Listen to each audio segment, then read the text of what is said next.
Good morning, જય શ્રી કૃષ્ણ, જય માતાજી. હજી હમણાં જ ઉઠી છું. ફેસ જોઈને સમજાઈ જાય ને. તો હજી આંખોમાં ઊંઘ ભરાયેલી છે, એકદમ સ્લીપી ફેસ છે. પછી એવું ના કહેતા કે હું એકદમ રેડી થઈને બેઠી છું. ના, હમણાં જ ઉઠી છું. એવું વિચાર્યું કે ભાઈ રિયલ મોમેન્ટ આપણે તમને લોકોને બતાડું.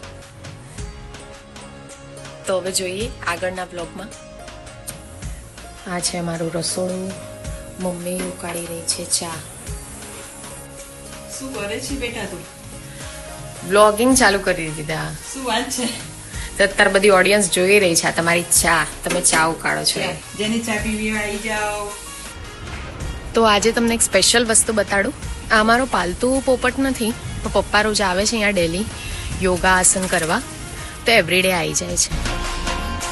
જો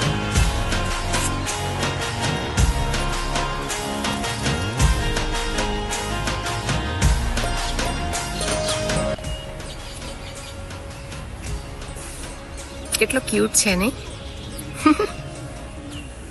સ્માઈલ આપો બેટા. મીઠું. મેં એનું નામ મીઠું આપ્યું છે.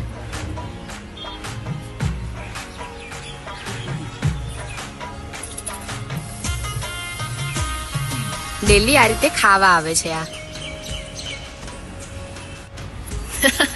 મીઠું. પાલતું હોય એટલી માયા થઈ ગઈ છે એને, કેમ કે એ રોજ આવે છે ને ટેરેસ પર. જુઓ વ્લોગિંગ ચાલુ છે પપ્પા. જો પપ્પાથી એટલો ક્લોઝ થઈ ગયો છે આ. હાથ પર બેસી ગયો છે. કેટલો ક્લોઝ થઈ ગયો છે. મીઠું હાય. તો હું થઈ ગઈ છું રેડી અને હવે થોડી સ્કિન કેર કરી લઈએ. તો એના માટે હું આ યુઝ કરું છું. થોડું તમને દેખાય એટલે જો એની ક્રીમ આવે છે, આ મોઇશ્ચરાઇઝિંગ ક્રીમ, અને આ છે મારું લિપ બામ.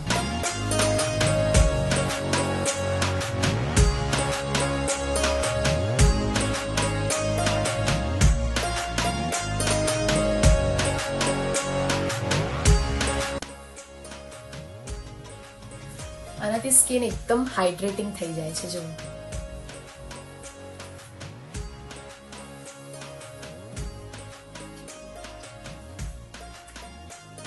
વિન્ટર્સ આવે એટલે થોડા થોડા આપણા હોઠ ફાટે. થોડી એક્સ્ટ્રા કેર માટે દેખાય.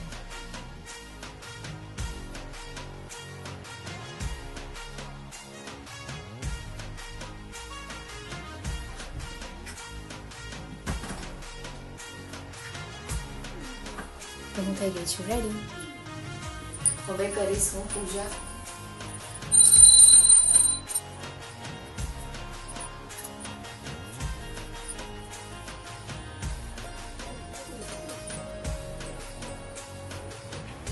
તો હવે થઈ ગયો છે લંચનો ટાઈમ અને લંચમાં બનાવું છું આલુ પરોઠા. તો તમને બતાડું કે હું એમાં કયા કયા મસાલા નાખું છું.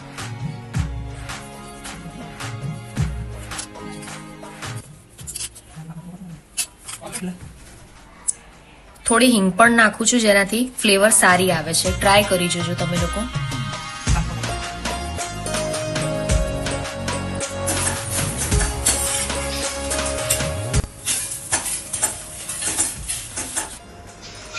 હવે કરી લઈએ લંચ.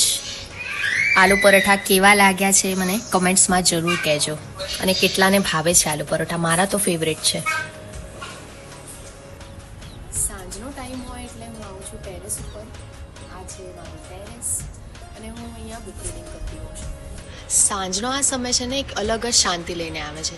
દિવસ દરમિયાન આપણા કામ હોય, દોડધામ હોય, અને પછી જ્યારે હું ટેરેસ પર આવું છું ત્યારે એટલી શાંતિનો અનુભવ કરું છું કે વાત જ ના પૂછો. અને ઘણા લોકો કહે છે કે લાઈફ બહુ મુશ્કેલ છે, પણ આપણે છે ને રશમાં જીવીએ છીએ ને એટલે આપણને મુશ્કેલ લાગે છે. પણ ખરેખર આ રીતે થોડું સાંજે આપણે ટાઈમ સ્પેન્ડ કરીએ, થોડો ટાઈમ નીકાળીને, ત્યારે આપણને સમજાય કે ખરેખર આપણે શાંતિનો અનુભવ કરતા જ નથી ને આપણે પોતાની જાત માટે ટાઈમ આપતા જ નથી અત્યારે. અને શાંતિ છે ને આપણા અંદર જ છે, બહાર નથી. બસ ખાલી આપણે એને સમજવાની જરૂરત છે અત્યારના ટાઈમમાં. તો આજે આ બુકમાં એટલી સરસ વાત લખી છે ને કે જ્યાં સુધી આપણે આપણા જીવનમાં આશા નથી ગુમાવતા ને ત્યાં સુધી આપણને કોઈ પણ અંધકાર રોકી શકતો નથી. તો જુઓ, સનસેટ તો થવા આવ્યો છે, તમને બતાડું.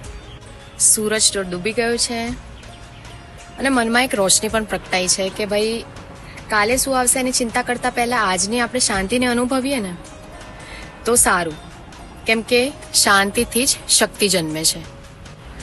તો આજે આપણે કરીએ એન્ડ આ વ્લોગનો. અને આ ફર્સ્ટ વ્લોગ તમને કેવો લાગ્યો છે મને કમેન્ટ્સમાં જરૂરથી કહેજો. અને ચેનલને લાઇક, શેર, સબસ્ક્રાઇબ કરવાનું ભૂલતા નહીં, કેમ કે મારે તમારા બધાનો બહુ જ સપોર્ટ જોઈએ છે. તો ડુ ચેનલને લાઇક, શેર, સબસ્ક્રાઇબ. અને નેક્સ્ટ વિડીયો તમારે કઈ ટાઈપનો જોઈએ છે એ પણ જરૂરથી કહેજો, જેથી કોઈ ચેન્જીસ કરવા હોય આપણે તો કરી શકીએ. તો મળીએ નેક્સ્ટ વિડીયોમાં. જય શ્રી કૃષ્ણ, જય માતાજી.